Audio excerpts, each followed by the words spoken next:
Hei, ești în vacanță? Am o veste proastă pentru tine, pentru că la facultatea de drept, odată admis, nu ești niciodată în vacanță. Trebuie să fii într-o pregătire continuă, într-o pregătire constantă. Și am câteva sfaturi pentru tine în perioada aceasta mai relaxantă. Uite, ai putea să citești lucrările de referință ale autorilor universali, precum Dostoevski, Stendhal, Balzac.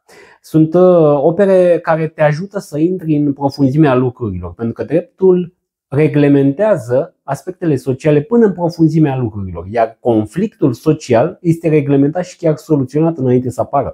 Aceste cărți și chiar procesul, cartea de referință a autorului Kafka, te pot ajuta să înțelegi foarte bine lucrurile de zi cu zi, conflictele și să intri în Aici este Aula Magna, unul dintre multele anfiteatre ale Facultății de Drept din cadrul Universității București. Aici este locul unde studenții încearcă să învețe, să asimileze, să aprofundeze noțiunile de drept ale științelor juridice. An de an, sute de absolvenți obțin licența la Facultatea de Drept.